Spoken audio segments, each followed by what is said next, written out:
Pramugari menggunakan kedudukan mereka untuk menyeludup emas. Mereka mencairkan jongkong emas dan menuangnya ke air dalam acuan yang telah disediakan. Selepasnya disejukkan jongkong emas menjadi bola emas. Untuk mengelakkan pengesanan, mereka menyalut bola emas dengan coklat, kemudian membungkusnya dengan foil untuk menyamar sebagai coklat. Akhirnya, mereka memasukkannya KE dalam bagasi mereka untuk mengangkut 100 pound emas KE Dubai. Kerana mereka adalah pramugari, keselamatan tidak memeriksa mereka. Mereka bertiga berjaya membawa emas KE dalam pesawat. Semasa penerbangan, bimbang rakan sekerja mereka mungkin menyedari sesuatu yang luar biasa. Mereka berusaha keras untuk menahan rasa gemetar dalaman mereka. Tidak lama kemudian, pesawat itu mendarat di lapangan terbang Dubai, dan mereka bertiga akhirnya berehat. Sejurus itu, keselamatan di pintu pagar sedang memerhati mereka. Tetapi mujurlah, keselamatan tidak memeriksa mereka. Mereka bertiga berjaya meninggalkan lapangan terbang. Mereka kemudian menemui pembeli di hotel. Selepas memeriksa barang, pembeli sangat berpuas hati dan memberi mereka bayaran yang murah hati. Untuk tempoh masa seterusnya, mereka meneruskan penyeludupan emas dengan cara yang sama. Mereka membuat banyak wang melakukan ini.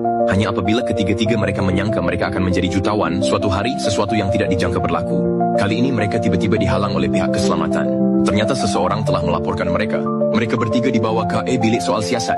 Pihak keselamatan menemui coklat di dalam beg mereka, tetapi Annie tidak menunjukkan rasa takut. Apabila pegawai keselamatan menggigit satu, dia mendapati coklat ini bukan emas. Namun, ini semua adalah sebahagian daripada rancangan mereka. Pegawai keselamatan yang marah itu memecahkan semua coklat, tetapi masih tidak menemui apa-apa. Selepas notis pemeriksaan, mereka sembunyikan emas dalam panel penghawa dingin pesawat. Bukti tidak mencukupi, pegawai terpaksa lepaskan mereka. Mereka kemudian siasat rahasia dan dapati orang yang melaporkan mereka adalah pengerusi mereka sendiri. Pengerusi juga adalah dalang mereka di sebalik tabir. Mereka serta-merta menyadari pengerusi sedang mencari kambing hitam. Mereka memutuskan untuk membuat pengerusi membayar.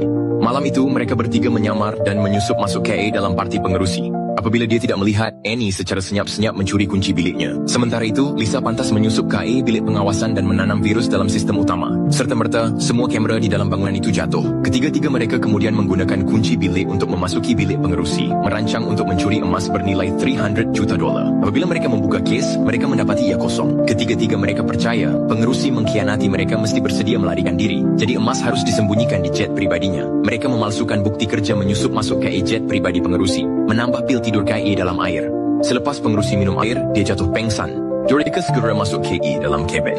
Di dalamnya terdapat timbunan kotak bagasi, dan setiap kotak diisi dengan emas. Mereka bertiga dengan pantas mengambil 3 kotak emas dan menekan butang penggerak pesawat. Apabila pengerusi bangun, polis telah pun tiba. Melihat kes-kes yang penuh dengan emas, polis segera menahan pengerusi itu kerana penyeludupan emas. Akhirnya mereka bertiga berjaya menjadi jutawan.